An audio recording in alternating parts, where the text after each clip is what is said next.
They often say sequels never live up to the original. This time, that follow-up will be a ride that would break 7 world records. Sadly, going on to be remembered in history for all the wrong reasons. Proud to introduce to you the greatest, most spectacular roller coaster of the 3rd millennium. The largest drop on a wooden coaster anywhere in the world. The Son of Beast will set 7 new world records. Secrets concerning the Son of Beast. Multiple mechanical issues. This is the Son of Beast.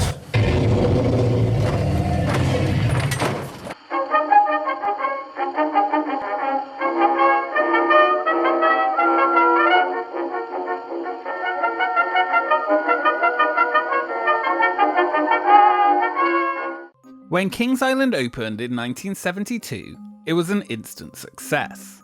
Taft Broadcasting had successfully created a brand new amusement park that will replace Cincinnati's Coney Island and provide a way forward to expand and grow. While the park's original roller coaster, the Racer, designed by John C. Allen, jump-started the coaster renaissance of the 1970s, that momentum would only keep growing as they researched and designed the world's longest, tallest, and fastest wooden roller coaster, the Beast. Designed and built in-house at Kings Island, the terrain-hugging ride had a top speed of 64 miles per hour and a world record drop at 141 feet. At over 7,000 feet long, it would create one of the largest roller coasters ever made. That huge track was different from the bold standout of the Racer, in that it was all entirely hidden in the woodland of the park. The Beast will become a legend throughout the world. We have a full expedition looking at this iconic ride. If you want to know more, be sure to take a look at it.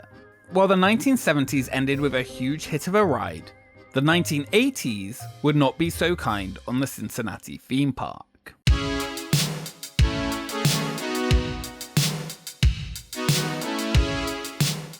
First came the issues with the Bat, the first modern arrow-suspended roller coaster which allowed train cars to swing side to side. It was plagued with design flaws. Very few people got to ride the original Bat.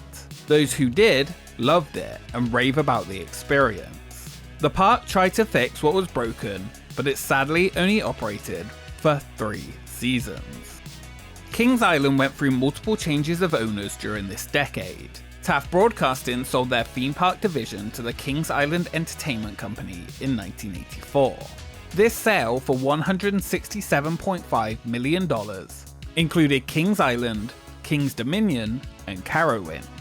3 years later, in 1987, Kings Island was sold by itself to American Financial Corporation. While the Kings Island Entertainment Company would no longer own the park, they would still operate it. The largest impact, though, would come in 1992.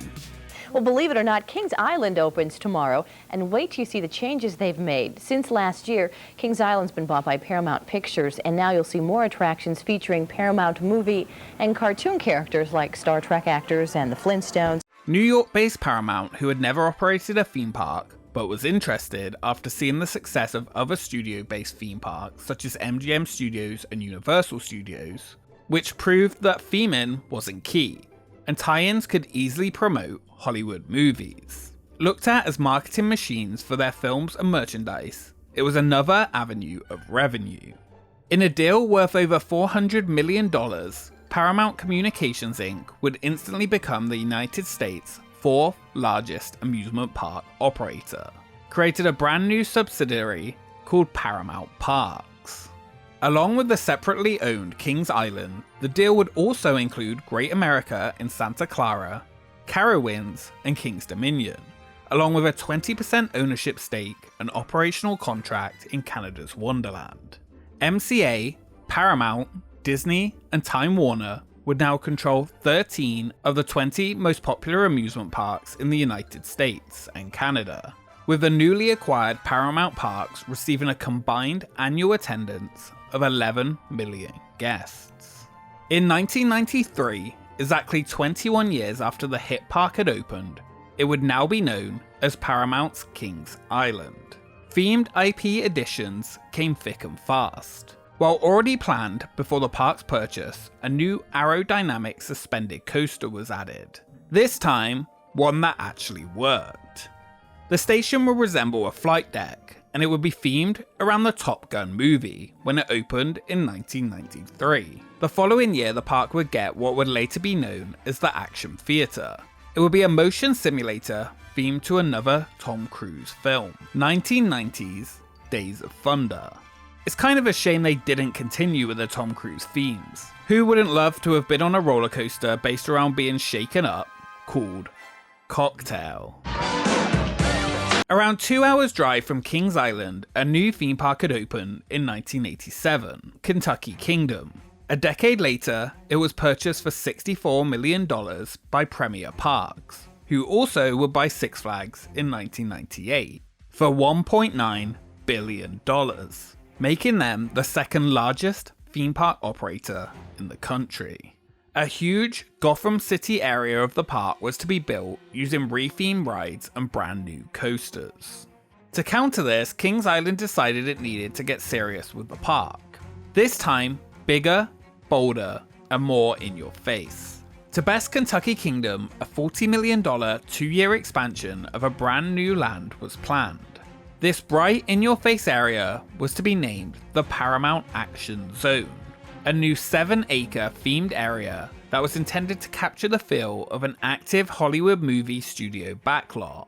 Phase 1, opening in 1999, featured a special effects stunt show and 2 new thrill rides. Drop Zone, the world's tallest gyro drop that reached 315 feet, and the other would be the park's 12th roller coaster, themed after one of the best movies ever made, Face Off.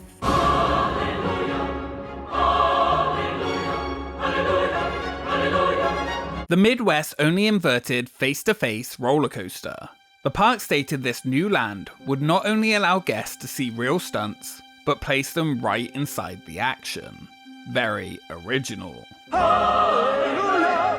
Hallelujah! The main event was still yet to come the following year.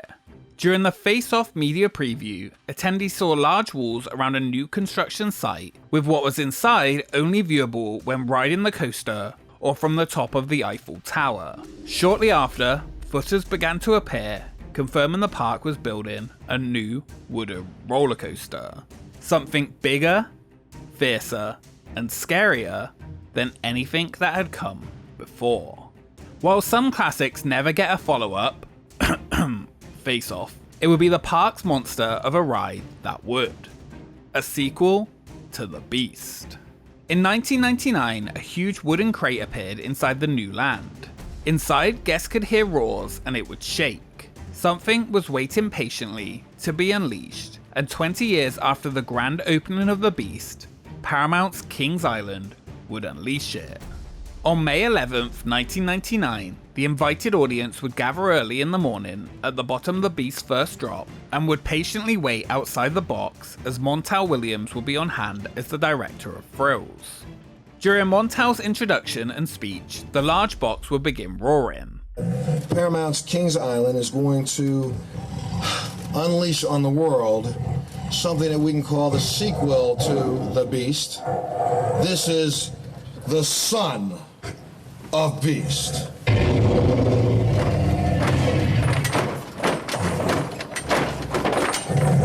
The audience would then see an animation of the largest wooden coaster ever to be built, complete with the only loop on a wooden roller coaster in the world. The park proudly boasted this ride would feature 7 world records. This list is somewhat questionable, but let's take a look through them. The first record was that the ride was the world's only looping wooden roller coaster. The loop would be the only portion of the ride that would have a steel superstructure. Second, the world's fastest wooden roller coaster, with a max speed of 78 miles per hour. The tallest wooden roller coaster drop on Earth, with a drop of 214 feet, making it a hypercoaster. The park with the most wooden coaster track on Earth, at 22,600 feet. The tallest wooden roller coaster structure ever made, at 218 feet. The park would also now tie for the most roller coasters on Earth. I'm not sure this really counts as a record, but the next one was that they also tied for the most wooden roller coaster in the park. Maybe 5 world records? 7 sounds a lot better though. Finally, the Son of Beast will be planned to open in April 2000. The Beast and its largest drop is 140 feet high. Well, the Son of Beast will feature 3 drops that are higher, with one of them exceeding 200 feet, the largest drop on a wooden coaster anywhere in the world.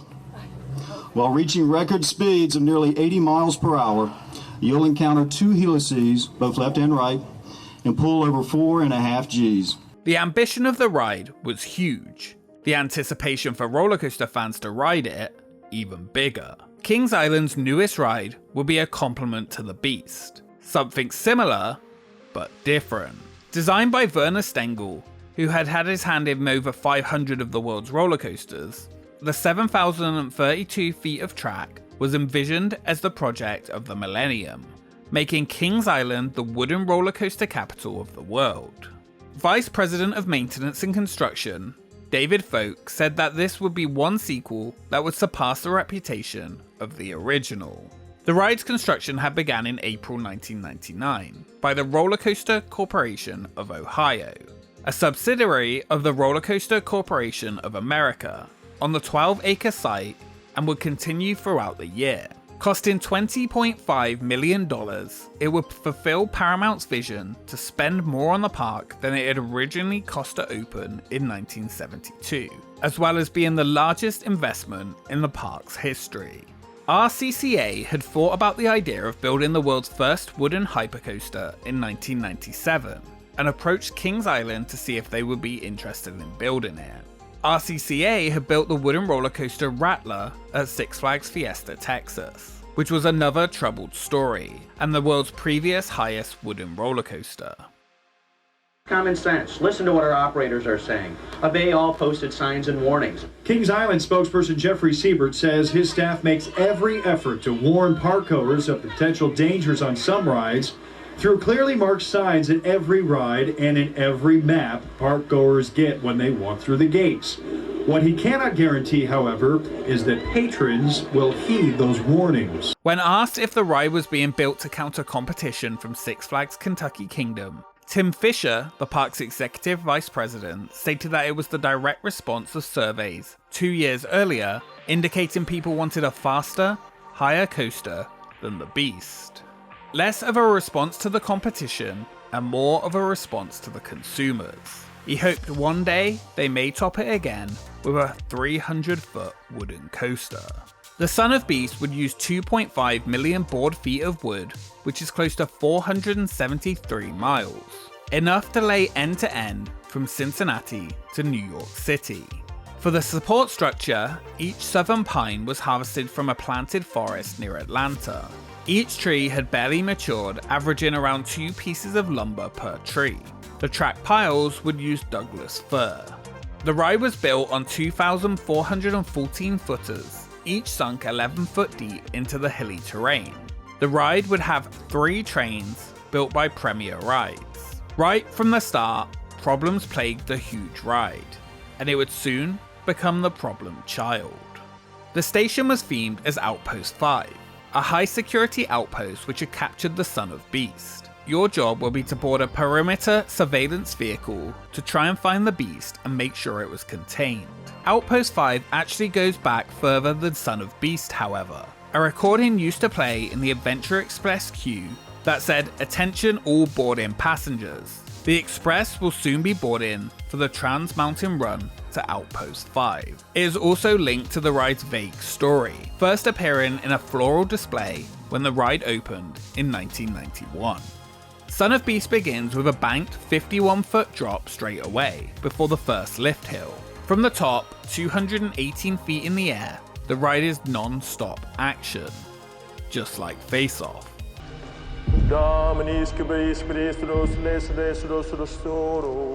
Riders would reach speeds of up to 78 miles per hour, followed by 2 more huge drops of 164 feet and 149 feet, weaving in and out of itself 13 times and then heading into a 118-foot tall, extremely smooth vertical loop on the wooden track over still marble.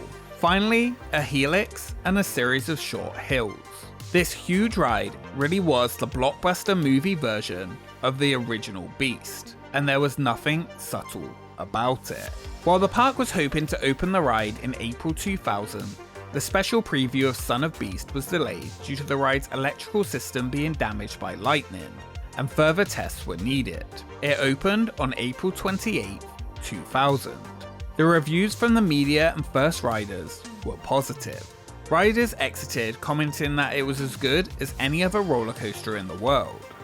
Media relations for the park stated people were floored by the attraction, which would dominate the skyline of the Action Zone area, unlike its more hidden father. One guest stated that they think Kings Island had a ride that would gather a lot of attention, nationally and internationally. That it was a ride that would become a legend, like the Beast. One day after opening, the ride would be closed. It wouldn't reopen for over 3 weeks. While the media had reported it as an incredible ride, the problems lay deeper. The park had discovered a rough 15-foot section of track during an inspection. This area at the top of the second hill was moving and jerking riders around more than deemed normal. The park stated they closed it to make this small section as smooth as the remaining 7,000 feet of track. They also said that it was closed more due to comfort than safety, but speculation began that the park was hiding more serious problems than reported. The section of track had dozens of wooden planks removed and relocated, and it was signed off by the Ohio Department of Agriculture in late May. Straight away, many were concerned about the ride, some already considering it to be dead. I thought you were dead. I'm not dead. I'm me. The ride reopened and continued as planned. Son of Beast was rough, built with the same imperfections of any wooden roller coaster, cut and constructed on site. This time, just a huge amount larger. Behind the scenes, things were not quite as hopeful. In November 2000, Paramount Kings Island sued the designers of the ride, 3 of them to be exact. The Rollercoaster Corporation of Ohio, the ride's constructors, for providing inaccurate design drawings, insufficient support structures, and inadequate materials for the coaster. Wooden Structures Inc., the Georgia firm hired as the lead structural engineer, and Universal Forest Products of Hamilton, who provided the lumber. The park claimed that these problems resulted in design defects and foundation problems that cost millions of dollars to fix and led to repeated closures. This led to RCCA claiming they were not to blame, as Kings Island had chosen to build the coaster using their own employees rather than the company's more experienced builders to save money, stating that RCCA had tried to tell them it was a bad idea, and that they ignored the company's advice on the way it should be done. Kings Island won the lawsuit with a $20 million judgment in 2005. The ride had a very mixed response over the first year from riders. Some loved the intense, rattling experience. Others described it as a ride with a split personality. Rough, like a corn on the cob, with a portion being much smoother. At least that is how one rider described it, and another called it a brain bruiser. No matter what though, Kings Island would continue to state that the ride was safe. In 2001, there were 2 reports of different riders breaking their neck on the ride, forcing the rider next to them to support their head during the duration of the attraction. Both riders, however, had pre-existing conditions. Over the next few years, more injuries were reported, however they did slow down somewhat. It remained the most complained about ride at Kings Island though. During each off-season, Kings Island worked on the ride, attempting to make it smoother and retrack sections of it. During the closed 2005-2006 season, the park again worked on retracking sections of the ride. On June 30th, 2006, Cedar Fair would complete the purchase of all the Paramount Parks, as well as Star Trek The Experience in Las Vegas, for $1.24 billion, marking the end of Paramount's short-lived ownership of theme parks. If more than anything else, they're going to notice that it's Kings Island again. The park has officially dropped Paramount from its name. Don't be surprised if you feel nostalgic when you stroll around. Just over a week later, the ride would have a major incident, injuring 27 guests and sending some of them to the hospital. Most of these had bumps and bruises, and 20 of the 27 were released quickly. Some, though, were much more serious, including broken chest bones. The coaster had been inspected Sunday morning before the park opened as usual, and an investigation would now be underway into what happened by the Ohio State of Agriculture. When asked later if the ride was truly safe, they stated they could never be 100% sure as they were not coaster designers. Riders at the time thought the metal loop had become dislodged from the wooden track. The actual reason for the incident was that a section of the helix, nicknamed the Rose Bowl, had support structures snap as the train passed over it, causing the track to misalign by a few inches. When the next train passed over the same section is when the incident occurred, jolting the train and creating a very painful moment for riders. Employees noticed the injured riders on the train as it returned to the station and immediately stopped the ride, keeping the next train on the lift hill and preventing it from heading over the broken track, which would have likely caused something even more terrible to occur. Due to this, all 27 riders received no permanent injuries. The investigation concluded that it was not the quality of the wood on the ride that caused the incident, even though the 2000 lawsuit was regularly brought up in relation to this. Rather, it was the reinforcement added by the park, which had made the support stiffer and created more stress. Further similar potential issue points were found during this investigation. Cedar Fair announced right away that the ride would remain closed and would not reopen for the 2006 season. Major changes would have to be made.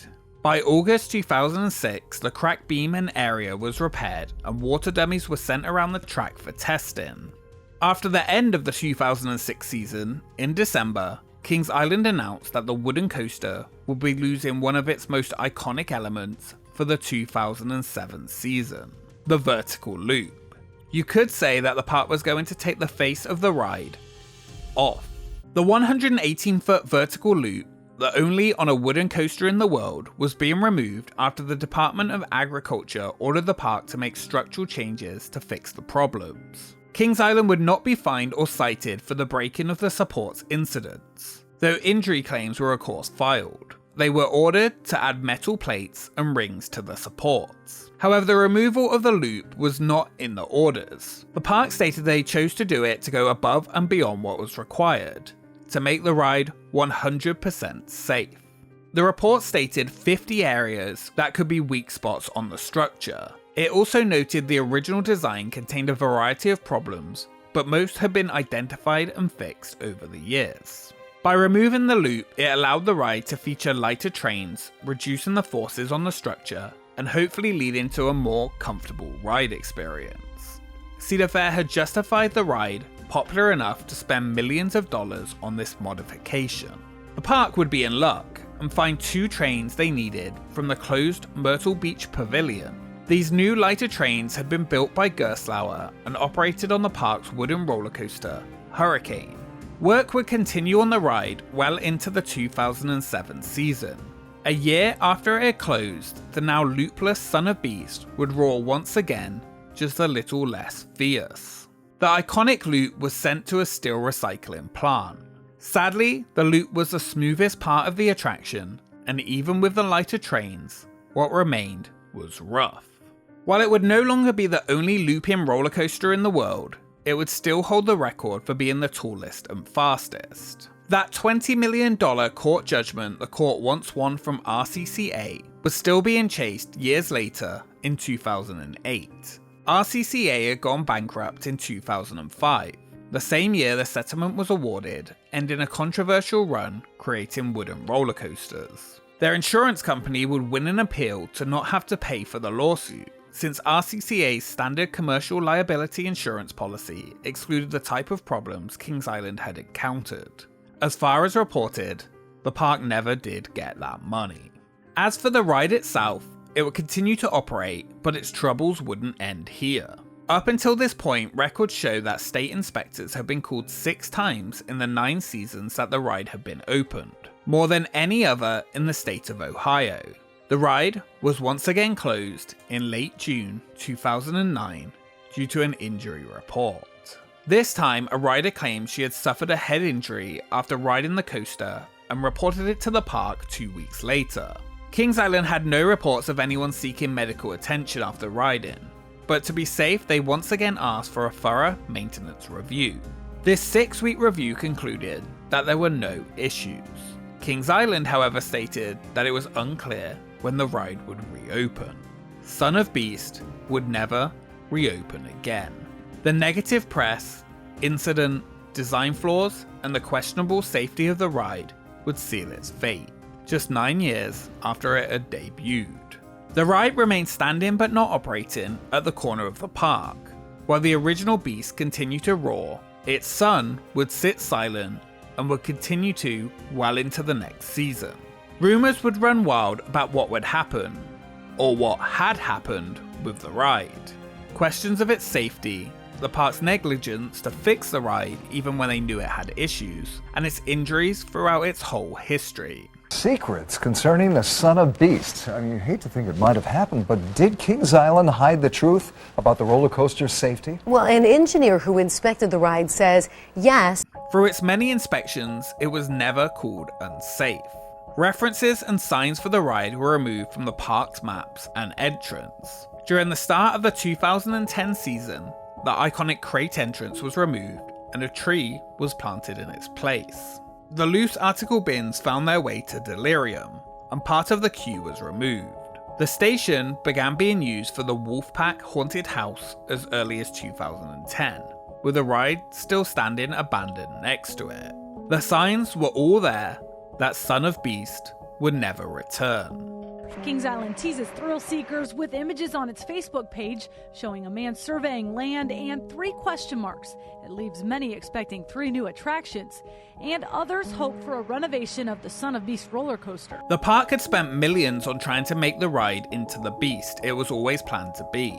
They continued to state they had not decided what would happen to the ride. An unconfirmed report states that the park had considered many modifications to reopen the ride, even reaching out with proposals to coaster manufacturers. That is, until 2012, after an evaluation of the ride, Kings Island officially announced the ride would be removed. The tallest wooden roller coaster in the world is brought down to the ground today. Demolition began quickly in September 2012. 3 years after closing the ride, it was removed piece by piece until one final section of track remained. The lift hill, finally pulled down until all that remained of this iconic attraction was a pile of wood on the floor.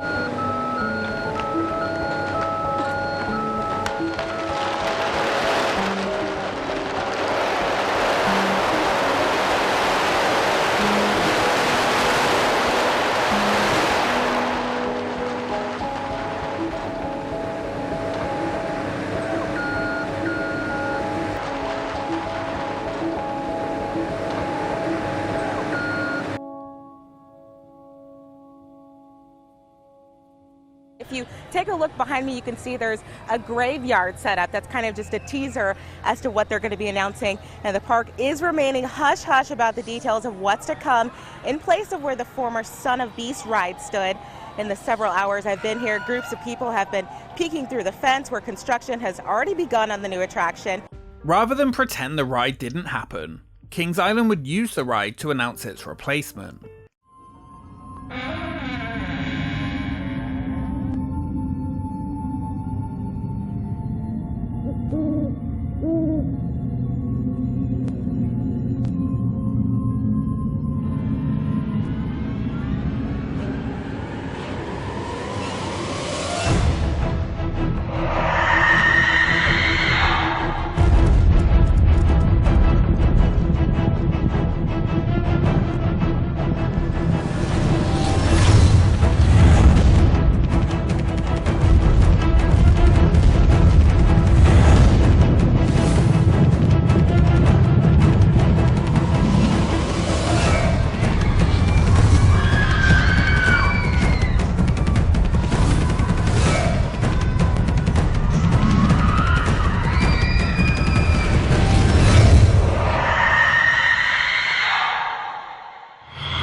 Taking up a portion of the land the ride previously sat, Banshee would open in 2014. Built over a graveyard filled with tombstones, the largest of which remembers the beast that stood there before. In 2018, Cedar Fair released a poster that fans thought referenced Son of Beast Station, with the words "Number 5 is alive," sending speculation wild that something related to the ride could be coming.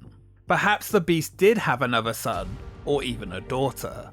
As of now though, nothing has come from it. And while it's unlikely, let's please have a ground up RMC.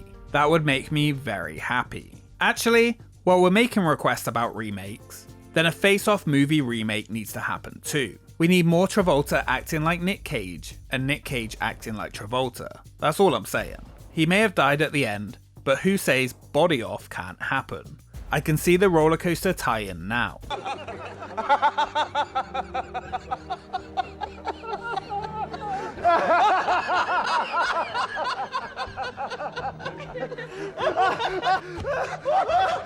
Over 7 million people rode the unlucky 13th Kings Island roller coaster, Son of Beast, during its 9 seasons of operation. For many, the roughness of the ride could be seen as part of the appeal. For others, it was hated. Over the years since its closure, the roller coaster continues to become shrouded in mystery, intrigue, and speculation, becoming more and more famous after its death than it ever was when it was alive. It can't be denied that Son of Beast became a legendary roller coaster, just like the original Beast. Sadly this time, for nearly all the wrong reasons.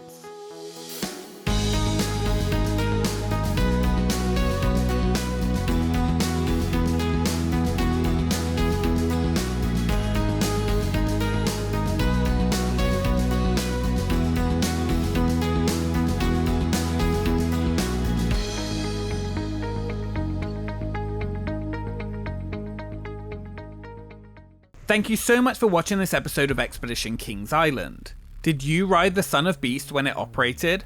What did you think of it?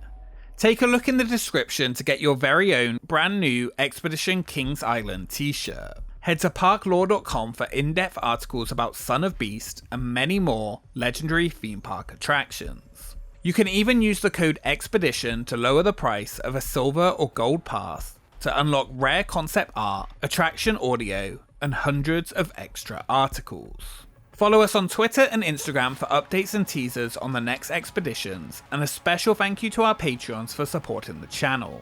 Take a look if you would like early video releases and more. We will see you next time.